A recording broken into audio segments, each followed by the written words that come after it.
Good afternoon. How is everybody doing? Good, good. Can you hear me in the back? Good. I have a loud voice, but you never know in a room like this. Well, welcome to Niagara University. This is your first session for the day. My name is Tim Lauger. I'm in the Department of Criminal Justice. Some of you may have me for Intro to Criminal Justice this week, so you'll see me again. But today we're going to be talking about violent tales of gang members, which is always, of course, an interesting topic. But before we begin, I have a few rhetorical questions for you, which means I don't want you to necessarily answer them out loud. I want you to think about them. So first, are there ever acceptable times to use violence? Are there acceptable times to shoot someone? If yes, when? If no, why not? Again, we don't necessarily need to hear your thoughts about that. I don't need to know if you think if somebody stole your beer that you should shoot them. But just think about it a little bit. The next question is of what actions would then cause you to use violence if you think that there is anything out there that would cause you to use violence. And the last one is what factors in your life have influenced your answers. Just spend a minute thinking about it. There is no right or wrong answer, at least at this point.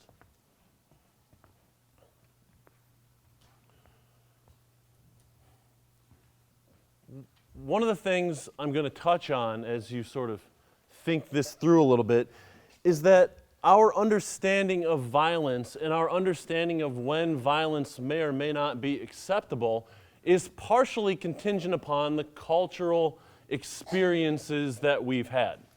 So for example, last night I was hanging out with a friend of mine who is from Scotland, and he's getting married on Sunday, and so we spent some time playing paintball and having fun before he is committed to marriage. But anyways, we were talking about violence a little bit, and he was telling me that in Scotland, when he was a teenager, he would run the streets with his friends and get into a lot of fistfights. In fact, it was kind of a thing in Scotland where kids from one school would meet up with kids from another school, and they would just have like brawls in public parks. And they would actually communicate during the week and tell each other where they would be. Like, hey, this time, this place, we're not for whatever reason we're gonna fight. And to me, I'm sitting there going, that is the strangest thing I have ever heard of in my entire life. It's like back in the 1960s stereotypes that we think of with gangs. But that's what they did in Scotland just a few years ago. And so he was ready and willing to engage in violence on a pretty consistent basis. To me, that just seems strange, in part because I came from a much different culture. In high school, that wasn't the norm. That wasn't the expectation of our weekend activities. And so I never thought about doing it, and I never engaged in that type of violence, or violence at all for that matter. And so I want to kind of tie that idea into the world of street gangs, and we're going to be focusing a lot on street gangs today. And note that street gangs are in and of themselves a sort of unique culture that we see out there, and they are immersed in this idea of street culture. And so today we're going to be looking at how gang members actually tell stories about violence, and these stories help communicate expectations about when and how and why to use violence. So I have to cut through some theoretical stuff here a little bit. I'm just going to touch on it. I talk about this a lot more in some of my upper level classes. But we have to think about culture a little bit. What is culture? And the thinking today is that culture shapes how we see the world. And so some of you are coming from Amherst, and some of you are coming from Rochester, and some of you are coming from, I don't know, Alabama, probably not, but you never know. And you're all coming from unique areas, you have unique experiences, and because of that, you see the world slightly different from each other. And that also influences how we interpret social situations, so that I could walk into a social situation and I could scan my environment and I could analyze what's going on, and I may have a completely different interpretation of what's going on than you are. Largely because from your experience, from where you came from, that situation isn't interpreted exactly the same. And I'll talk about this idea of a cultural frame a little bit, but a cultural frame is sort of a working hypothesis. It lets us know what's going on in the moment, so that all of you come into this room and you know that chairs are for sitting in, and you're supposed to sit there and listen to me speak, because in your past you've had to do that before, and you kind of understand that it is my job to yap at you for 45 minutes or so. There's another aspect of culture here that's really important, and it's this idea that culture allows us in social situations to anticipate what is going to happen next, right?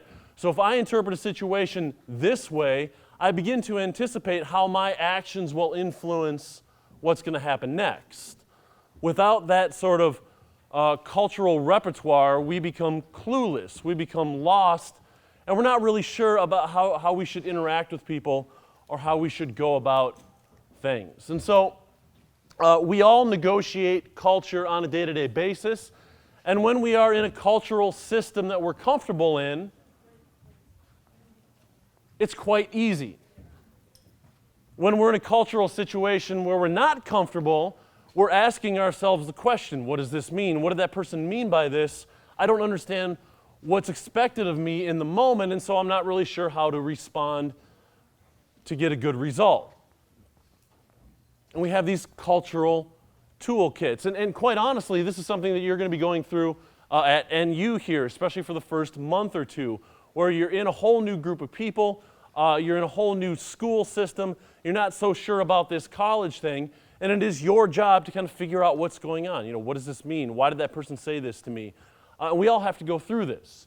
I remember when I was a freshman in college, this is kind of a silly story, but I had come from rural northern Wisconsin in a small town in the middle of nowhere, and one of the things that we used to do in locker rooms, because I played a lot of sports in high school, was we used to make fun of each other's mothers. I don't know if you guys do that in high school still, but we did. We were like, your mom, and there were obviously colorful things that went along with it. But I went into college, and I started that up, because that's just what we did in Spooner, Wisconsin. Anybody know Spooner, Wisconsin? There's no reason to, by the way. That's where I grew up. And so I did this a few times, and it was made very clear to me by some of the people I knew well that you just don't do that. And I had somebody pull me aside and say, don't talk about my mom again or else. I'm like, oh, right? So where I grew up, it is a joke.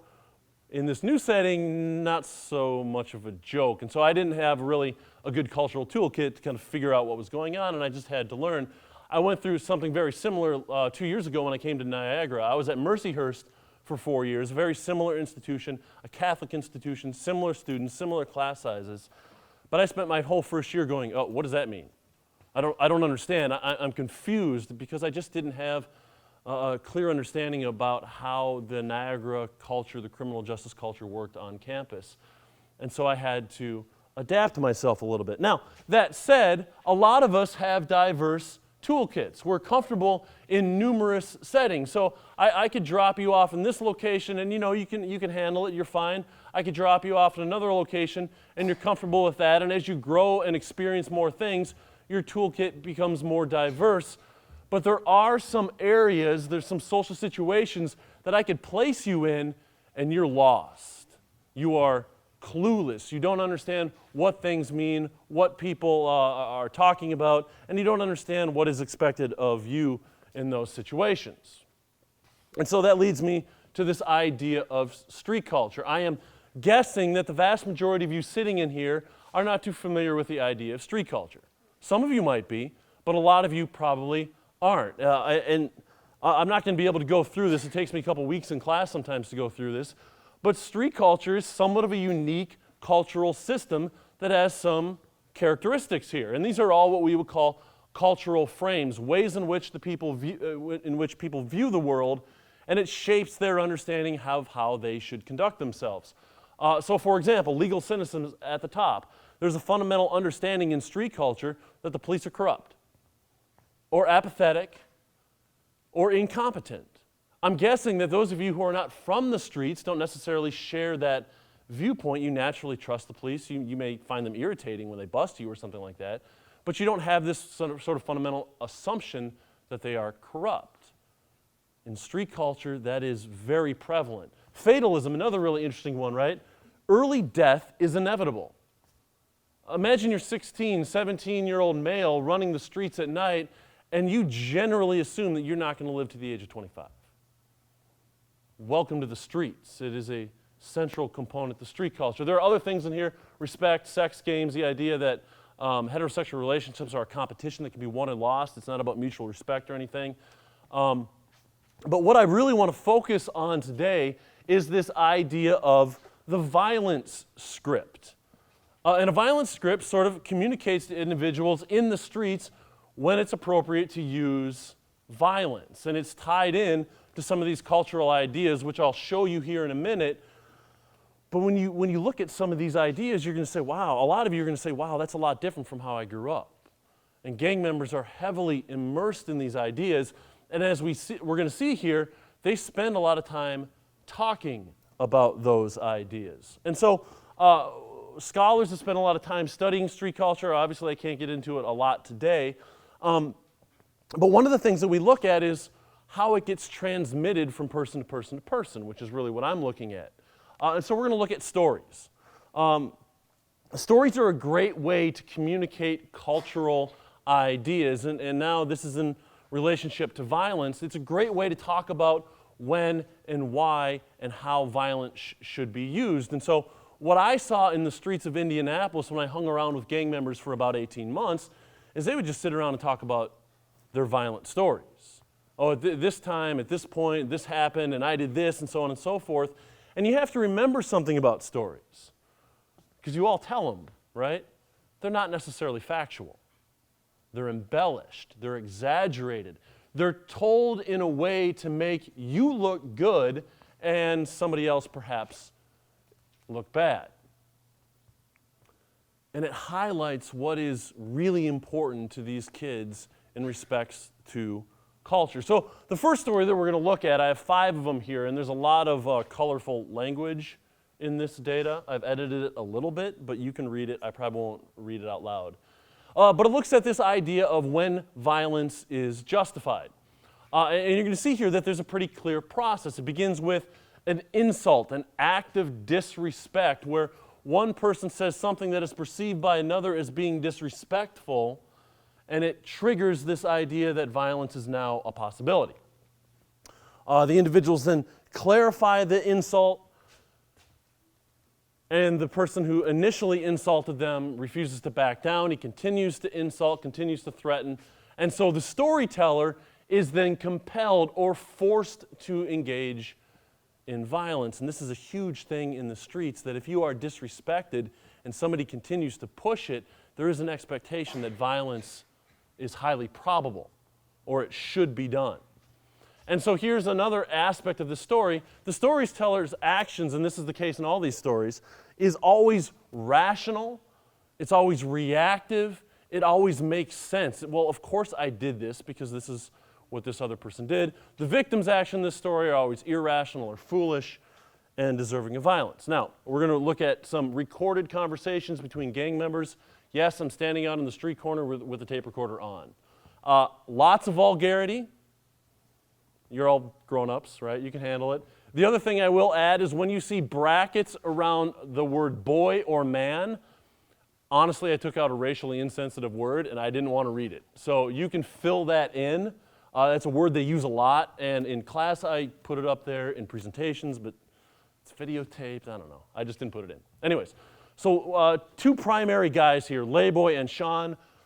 To take a step back here, Shawn was murdered a couple months after I left the streets. Labo has spent a lot of time in prison since then. He's been shot twice. He lost his eye in one of those shootings. Their younger brother was also shot point blank in the head. So these guys are heavily involved in violence. Labo begins. And I should add that right before they start telling the story, I start asking them about what it means to be a real man versus a little boy. And so that kind of sets the foundation for this. Labo says, we got a story, but where some dude says something to the DFW boys, their gang. Shawn noted how the initial insult turned into an actual threat. He, the instigator, come to the crib, his house or apartment, just engaged, I don't know, with little bro and them, some baseball bats. Labo continued. So we see him the next day. All of them was at the court, and my boys. We seen him at the court, and we said, dude, did you say this to the DFW boys? He said, nah. What'd he say? He's asking now his brother Shawn. Shawn responded to Laboy's question. He said, nah, I didn't say that. So they said, oh, okay, we'll just walk away and leave it at that. Then he looked at me and said, well, if you want some problems or something, it's nothing. Like, all right, you want problems, we can have problems. And we like, what? We was about to walk away when he said, nah. We started walking this way. Then when we turned our back, he said, if you want some problems or something. Dude on the bench was like, you done messed up. Now, I find this to be interesting because I have no idea if there's actually a dude on the bench, right? But what it does is it kind of communicates to the audience that that guy really did mess up, right? See, a neutral third-party person validated our interpretation of the situation. And when somebody says this about us and then threatens us, something's going to go down. That's just the way it works. I was like, what'd you say? He was like, I'm just saying. So he kept on dribbling the little basketball or whatever. There's 4 of us in the circle, and he's in the middle. I was about to crack him because he started falling towards my way. So I just cocked back and bam, smacked him right in the forehead. And he fell backwards, and before we hit the ground, my other brother, Aaron, caught him smack in his face. Hit the ground. He got up quicker than a mug and started running. He turned around and swung one time. I was like, boy, you can't fight. And after we knew he couldn't fight, my brother backed him to the post and smacked him again. He takes off running, but I'm too fast, so I trip him. Had him by the shirt and tag him in the back of the head, bam, bam, bam. Bro goes over there and grabs him by the shirt, stomp his head into the concrete. We stomped his head for a little bit, let him breathe. He got up and started walking away, then he picked up his cell phone.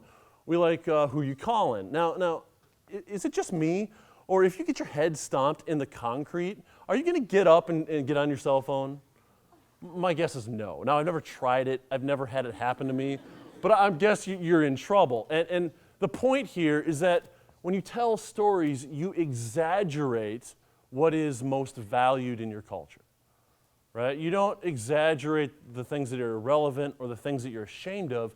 You exaggerate what matters. And stomping somebody else's head in the concrete here makes them look good. So he's calling somebody. He's like, no, I'm calling my job. I'm on a lunch break. I said, all right, tell Marcus, his little buddy, that we're going to get him. He said, next time we're going to get him. A couple weeks later, we see Marcus on the church van.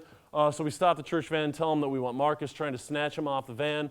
They like, he ain't here, trying to lie and stuff. So I said, all right, keep to my senses. It's a church van, right? Keep in mind, he's rational in this situation. He's making clear decisions. It's a church van. I'm not going to get him on a church van. I'll get him some other time. So that's story one, right? Think of the ramifications of that. They're standing around in the street talking, and I should have added, their little brothers are right there hearing all of this, right? Ideas are being communicated about when violence should be used and how much violence should be used.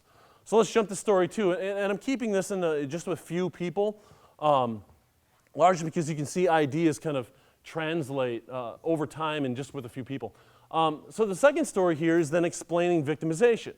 Now, we know from research that gang members are more likely to be violent than their peers. We also know that they're more likely to be victimized than their peers. And so this is just part of being a gang member. Sometimes you get beaten up. And sometimes this comes out in stories. Now, a lot of times it's never talked about, but sometimes it does come out. And so you have to explain this in a way that makes you look good and the other people bad, right? And so the behavior of the aggressors in this story is irrational, unfair, and unjustified, right? They just came out and started beating me up. I'm trying not to swear because I'm on camera. But the victim, the storyteller's response, is still reasonable, and the irrational actions of the aggressors are a basis for retaliation, and retaliation is incredibly important. So we have Killican here. Now these are all fake names, but Killican, I gave him that name because it was not that far off from his street name. But he also once told me that, look, I'm so crazy in the streets, they won't even let me have a gun. Because I have a gun, I just start shooting it.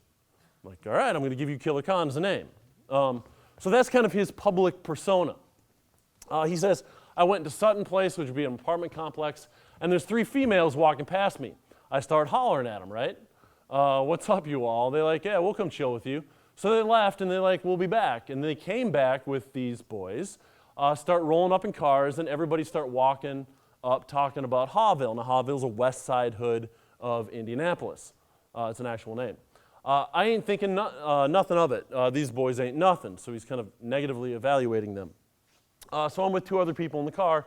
Someone went to his window and was like, you got a square with one of my boy, a problem with one of my boys? He's like, no. So they like, Hawville. I don't speak the streets very well. And just hit him. So I hopped out of the back seat of the car getting ready to fight, and I'm like, what's happening? As soon as I hopped out of the car, about 50 guys rushed me. I got whooped that night. They threw a bike at me. They threw a Hot Wheel at me, which I find strange. Hot Wheel, seriously. They was hitting me with everything. I had to go to the hospital, make sure I had no internal bleeding. Still going to retaliate on those boys, though. So yeah, I got beaten up. I had to go to the hospital. It wasn't my fault. It was, again, 50 guys. That's not true. Right? Well, there weren't 50 guys standing out in the streets beating him up. He was probably outnumbered, but it wasn't 50. But he says that to, again, exaggerate the injustice, exaggerate so that he doesn't look bad, and it justifies his desire to retaliate. And again, we're all standing around the street corner talking, and we start to associate retaliation with unfair victimization.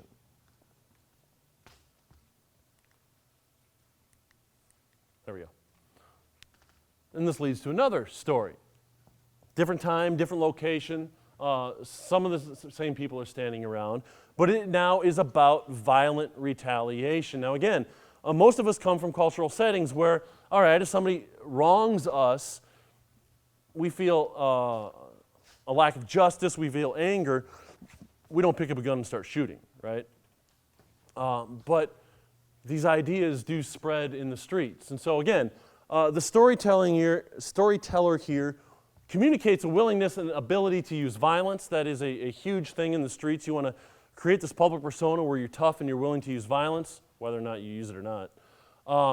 They equate strength and power with extreme violence, and then violence produces admiration or respect from peers. Again, the target or the victim here is acting foolishly or irrationally, and they deserve what's coming to them. So Little Crazy, he's another character, right? Hence the name. That's what I'm saying. I'm trying to think of the context here. I think we're just talking about violence in the city, and they're just frustrated with people that they have problems with. That's what I'm saying. People be trying to pull out their guns and stuff like that. We don't pull out our heaters. We don't really need to get the heaters out until some stuff really happens. Shawn provided an example. When they start to shoot at us like they did in Woodlawn. Yeah, I agreed, Little Crazy. We brought out the heavy artillery then. And I was like, what was this? And Little Crazy tried to clarify the setting. When we were sleeping over there at the Bricks, an apartment complex, Shawn bragged, we shut it down. We was just shooting. Came over that day and shut it down. We was over there. There's another word after that, by the way. Them boys shot at us, the East Side boys. They shot at us one time from the Bricks because we outside. They shoot at us. Then the boys from the Bricks started talking. We come over there with about 100 strongs, all with pumps or shotguns and all kinds of stuff. They didn't come outside. Now again, I know these guys. I know what they can do. There's no way they brought 100 people over. Right? And one of the odd things I found or interesting things I found in Indianapolis when they told these stories is that whenever they were the aggressors, they were able to bring in a bunch of numbers. And that was a sign that they were deep. It was a sign that their group was strong. But whenever they were on the receiving end of violence, they found that those numbers, the unfair numbers, were indeed unfair. They were unjustified. So they would use these numbers in different ways to sort of rationalize what they did. So Little Crazy added, they'd be walking down the street, what's going on, bro? Guns all in their path. Who you trying to get? That's how much love we got, right? So he basically says that there were other people walking down the street, these neutral people, and they're like, hey, you guys have 100 people, you got a bunch of shotguns and guns. That's kind of cool, right? Who are you going to get? And he equates it with this idea that because we can break out 100 guns and start shooting, which I guarantee you didn't happen, we have a lot of love in the streets. The willingness to engage in retaliatory violence that is extreme is told here as an admirable quality.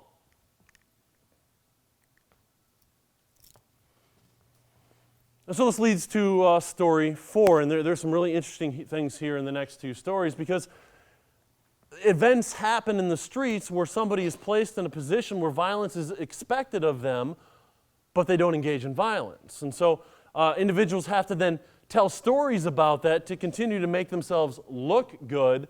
And so the target here is deserving of violence. There's a justifiable reason to engage in violence, and the storyteller is willing, but simply incapable of doing it at that time, yet their inaction is justified, and again, it is quite rational. So this is actually part of a conversation, and this, again, is something I find to be interesting, where they're talking about stupid reasons for killing people. Now, if you're talking about stupid reasons for killing people, there is an underlying assumption there that there are good reasons for killing people, right? And so then I obviously ask, well, what's a good reason for killing people? And so they start on this story. Shawn stated, I ain't kill for nobody but my family, if I consider you family.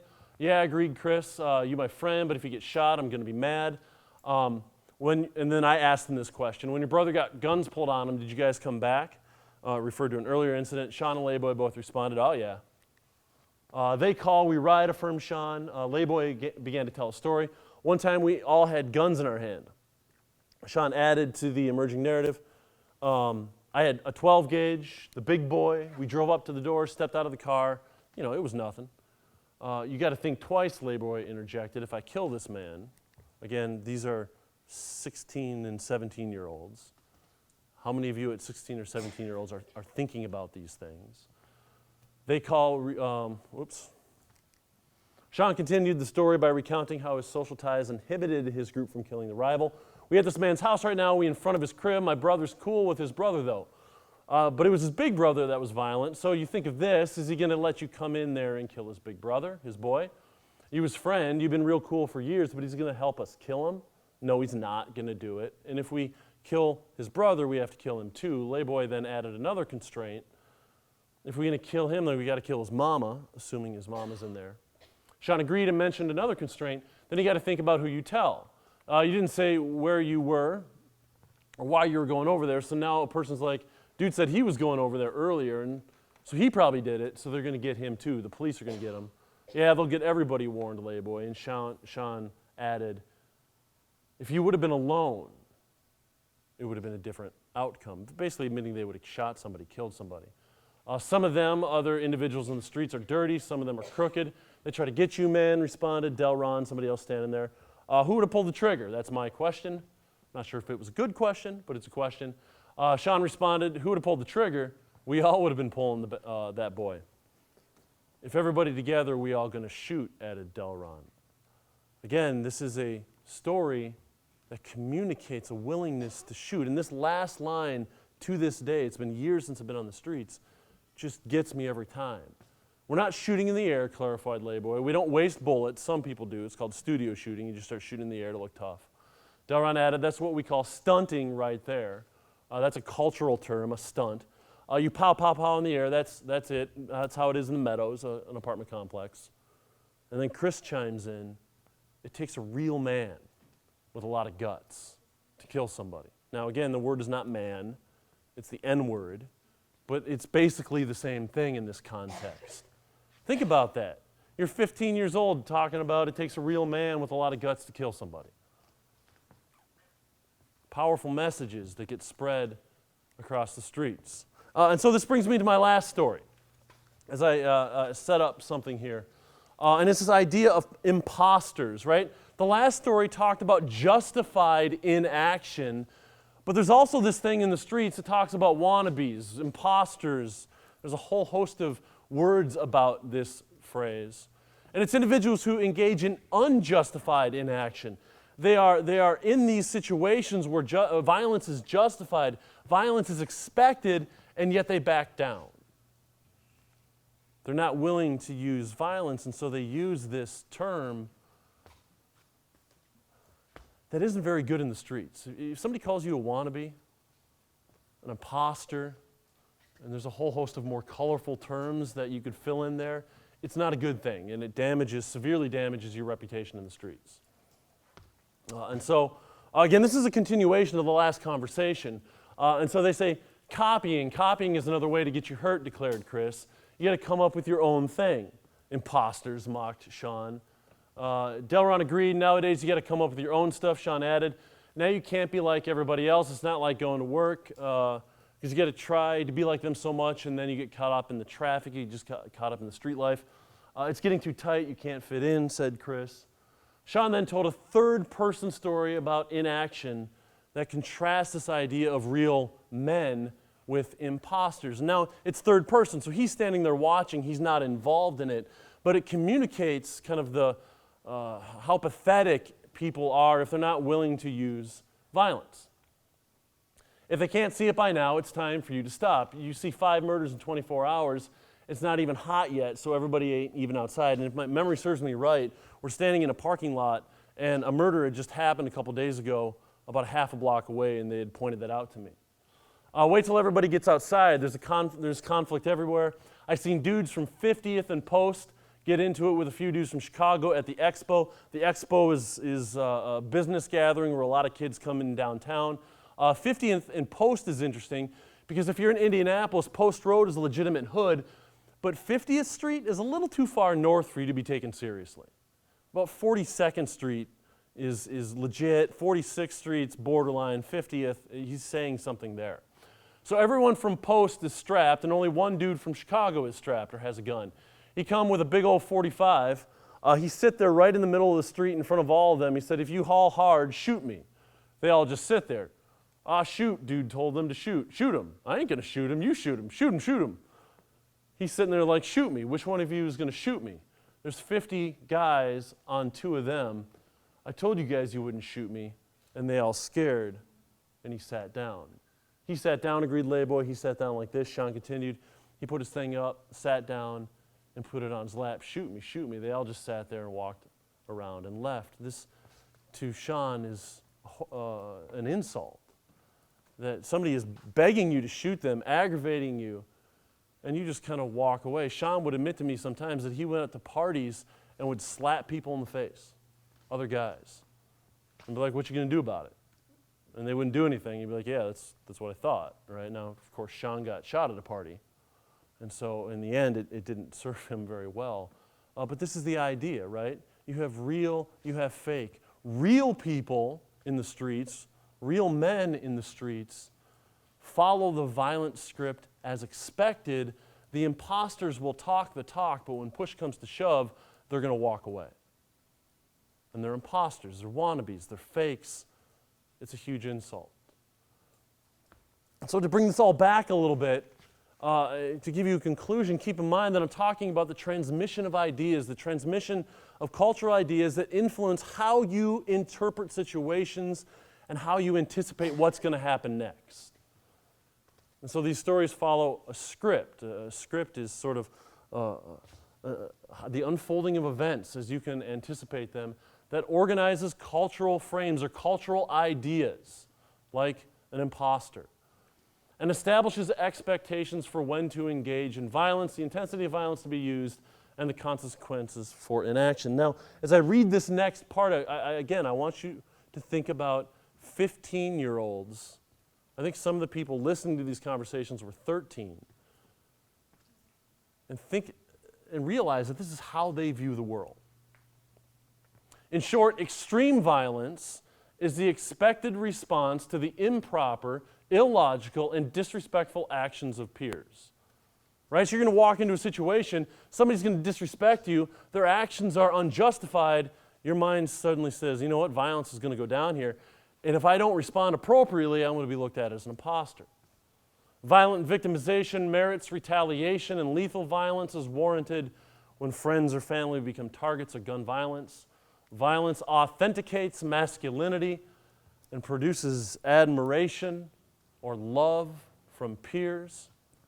Failing to follow the script without a reasonable excuse may cause one to be labeled as an imposter, or what I didn't include in the data, a little boy. Right? So you're 16 years old, you got a gun on you, you know you don't shoot, people are going to see you as a little boy, you shoot, They may see you as a man. It's a fundamentally different way to think about the world than where I come from and where many of you come from. And it's communicated, it's spread in part through some of these stories that gang members tell when they're sitting around not doing anything. Do you have any questions? I think we have about 10 minutes. I timed that well. Anybody brave? Yeah.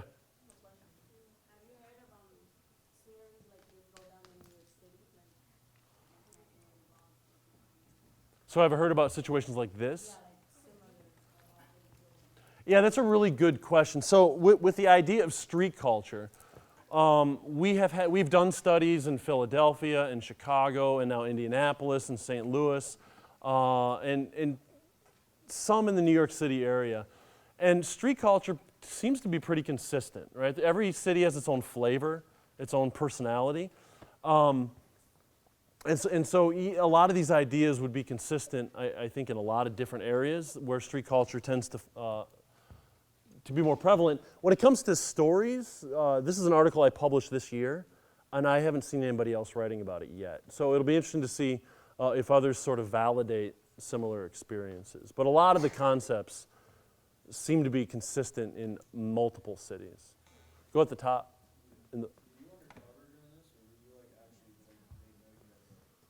No, I mean, I don't fit well in the streets.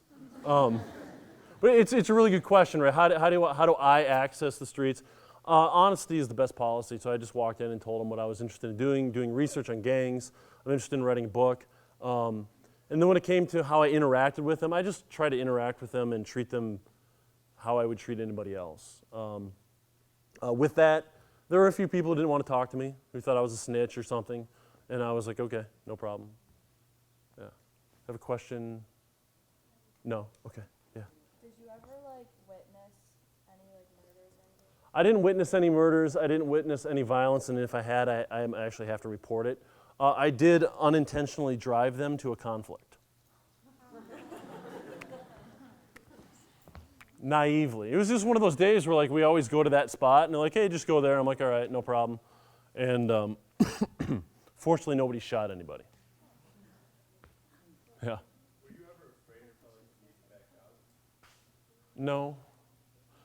When I left Indianapolis and I started looking at my data, I just started to say, maybe I should have been a little more nervous. I mean, I was careful. I wasn't out in the street at night a whole lot.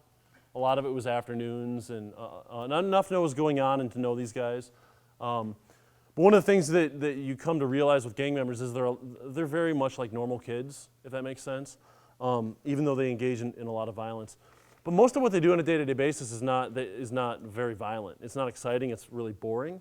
And so you get lulled to sleep, and we're like, oh, it's another day. I'm bored. That's normal. They talk like this, but they don't do anything. But then something happens. And so that's where you got to be careful. Yeah. Were you ever threatened? Was I ever threatened? I got to think. No, not overtly. I mean, I may not have had the cultural toolkit to kind of understand I was being threatened, which has happened in other research studies. But no, I didn't, not overtly. Yeah. Do you think that some of these gang members bring their families into it, intentionally or unintentionally? Because we're seeing a lot of cases where the gang members actually want better for their siblings and their family rather than the life that they have. Yeah, that's a really good question. It in part is, she's asking the role of family, and do they intentionally bring families in? Because some gang members do want better for their family. It's depending on the situation, so not all gangs are the same. In Indianapolis, a lot of these guys were brothers. They hung out on the streets together. Their relatives were all in it, and so it was kind of like the family way.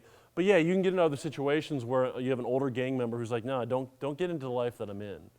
Or you may have some that encourage. It's really contingent upon the situation. That's a good question, though. At the top. How did you approach these people? Why did you say that? I volunteered she asked me how I approached these individuals initially. I volunteered at a nonprofit organization run by a former gang member. It's kind of a long story. I was there for probably a year, year and a half, and knew these guys. And then, I talked to them about it a little bit, and they kind of trusted me. And then at some point, I was like, hey, let's do this, and they just let me hang out with them for whenever I wanted to go up there. Yeah. Were you by yourself when you did this, or were there others with you? I was always by myself. Yep. Was this like through Niagara, or did you do this on your own and then like reported it to here? Yeah, she wants to know if this is just through Niagara. No, I did this for my dissertation at Indiana University. Yeah, and so I wrote my dissertation. I wrote a book. They hired me. This is the last thing that I worked on in this project. It's time for me to decide what to do next. I'm not sure what I want to do next. I have 3 little kids at home. So we'll see. I have a couple ideas. Any other questions? Yeah. How does the crime rate in Indianapolis compare to like cities like Chicago? Yeah. He asked how the crime rate in Indianapolis compares to cities like Chicago or wherever. Indianapolis has a homicide rate of around 15, 16. I think at the time I was up there it was 17. So 17 residents out of every 100,000 resident is murdered. Chicago, the number is about 18 or 19. Buffalo, it's about 20. So Buffalo is more violent. Rochester's about 20. Detroit's about 45. So Detroit is 2 to 3 times more violent than Indianapolis. So we would call Indianapolis a mid-level violent city. Good question. Yeah. She's asking if anybody tried to change their lifestyle. One of the things that I did with Shawn and Labo and a couple of the other guys is I brought them down to Bloomington to show them around, just to show them a different world. And they'd actually signed up for a Young Scholars program in Indiana where they basically got free tuition and books and everything if they met the requirements of college. And Shawn was on the honor roll his senior year and really thinking about going to college, and then he was murdered. So I think he was sort of thinking about it, but you just don't quit, right? It's a slow process. Yeah. How much longer after you left was he murdered? I left in early August. I think he was murdered in November or December. December, I think. Find out about it. His brother, Layboy, called me. Oh, okay. Yeah. Who murdered him? Some kid. I haven't heard the details. It was a conflict at a party. Yeah. Did any of the guys that you talked to like have a desire to get out of the streets? I would say that there's ambivalence there, right? Ambivalence is when you're drawn between 2 attractive things.